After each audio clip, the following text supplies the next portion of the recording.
তিনি আবার পবিত্র কোরআনের মধ্যে বললেন, বিসমিল্লাহির রহমানির রহিম, ইয়া আইয়ুহাল্লাযীনা আমানু তুবু ইলাল্লাহি তাওবাতান নাসুহা। আল্লাহ রাব্বুল আলামিন বললেন, বান্দারে তুমি আমার কাছে ক্ষমা চাও, আমার কাছে মাফ চাও, আমি মাফ করে দেব। কিভাবে ক্ষমা চাইবো এটা আল্লাহ আমাদেরকে বলে দিলেন। আমরা পাপী তাপী বান্দা, আমরা যখন আল্লাহর কাছে ক্ষমা চাইবো আমাদেরকে প্রথমে নিয়োগ করতে হবে, আল্লাহ গো আমি এই পাপটা করেছি, এই অন্যায় করেছি, তুমি আমাকে মাফ করে দাও, তুমি আমাকে গুনাহকে মোচন করে দাও। এবার দ্বিতীয় নাম্বার পয়েন্ট আমাদেরকে বলতে হবে, হে আল্লাহ গো তুমি আমাদের পাপকে মিটিয়ে দাও। আমি যে পাপটা করেছি, আমি যে পাপটাতে লিপ্ত হয়েছিলাম, এই পাপটা আর আমি যতদিন বেঁচে থাকবো, আমার যতদিন শ্বাস থাকবে, আমার যতদিন জ্ঞান থাকবে, এই পাপটাকে আমি আর কোনোদিন করবো না। হে আল্লাহ গো তুমি আমাকে মাফ করে দাও। এবার তৃতীয় নাম্বার পয়েন্ট হলো আমাদেরকে আল্লাহর কাছে বলতে হবে, হে আল্লাহ গো তুমি আমাদের পাপকে মোচন করে দাও, তুমি আমাদেরকে পাপকে মোচন করে দাও। আমাদেরকে মোচনের জন্য, পাপকে মাফ করার জন্য আমাদেরকে লজ্জিত হতে হবে। আমি এই পাপটা করলাম, জেনে বুঝে করলাম, জেনে করলাম, না বুঝে করলাম, আমি কত অন্যায় করলাম, তুমি আমাকে মাফ করে দাও। আমাদেরকে লজ্জিত হতে হবে।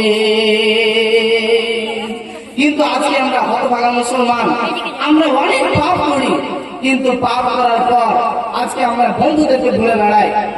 আমরা আমরা পাপ করি আর আমরা গর্ব সহকারে আমরা আমাদের বন্ধু বান্ধবদেরকে বলি যে বন্ধু জানিস আমি এই পাপ করলাম, আমি ওই মেয়ের সঙ্গে কথা বললাম, ওর সঙ্গে আর সারা রাত আজকে ফোন করলাম, আজকে কত মজা লাগলো, কত এনজয় করলাম, আজকে এরকম করে আমরা গর্ব করি।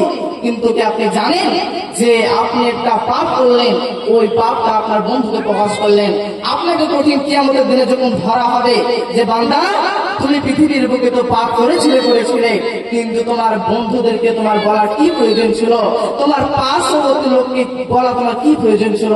আল্লাহ রাব্বুল আলামিন আমাদেরকে কঠিন কিয়ামতের দিনে কিভাবে ধরবে, আল্লাহ রাব্বুল আলামিন বলবেন, হে মানুষ তুমি পৃথিবীর বুকে অনেক জুলুম করেছো, অনেক পাপ করেছো, কিন্তু তুমি বলো তুমি পৃথিবীর বুকে কি এমন ভালো কাজ করেছো, তুমি কি এমন আমাকে খুশির জন্য আমল করেছো। তখন ওই ব্যক্তি বলবে, আল্লাহ আমি রাত 12টার দিকে আমি মসজিদে গেলাম, আমি মসজিদে গিয়েছিলাম, ওই মসজিদের মধ্যে একটা দান বক্সে আমি তোমাকে খুশি করার জন্য আমি তোমার রাস্তায় আমি 2000 টাকা নোট, কোরআনি নোট আমি ফুল বক্সের মধ্যে, দান বক্সের মধ্যে আমি ভরে দিয়েছিলাম শুধুমাত্র তোমাকে খুশি করার জন্য।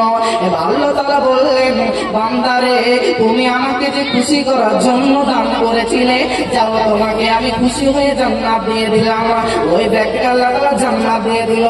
এবার যখন আপনাকে জান্নাত দিবে তখন এবার আপনার পার্শ্ববর্তী লোক, আপনার বন্ধু বলবে, আল্লাহ গো আমি তো অনেক আমি নেকি করেছিলাম, কিন্তু ওই ছোড়াও তো অনেক পাপ করেছিল, ওই আমার বন্ধুটা ওকে কেন আপনি জান্নাতে প্রবেশ করছে না, ওই আমার বন্ধুটা অনেক জেনাতে লিপ্ত ছিল, আমাকে বলেছিল আমি এই মেয়ের সঙ্গে সারা রাত আমি প্রেমে লিপ্ত ছিলাম, আমি সারা রাত আমি গল্পতে লিপ্ত ছিলাম, তাহলে আপনি আমাকে জাহান্নামে দিয়ে কেন আপনি ওই মানুষটাকে, ওই বন্ধুকে কেন আপনি জান্নাতে দিচ্ছেন। আল্লাহ রাব্বুল আলামিন বলবেন, বান্দারে তোমরা দুজনেই তোমরা জাহান্নামে চলে যাও।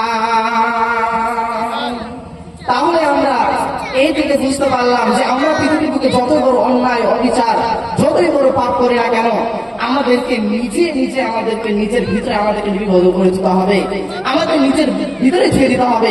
কিন্তু আজকে আমরা অপরকে বলে বেড়াই যে এই পাপ করলাম, এই গুনাহ করলাম।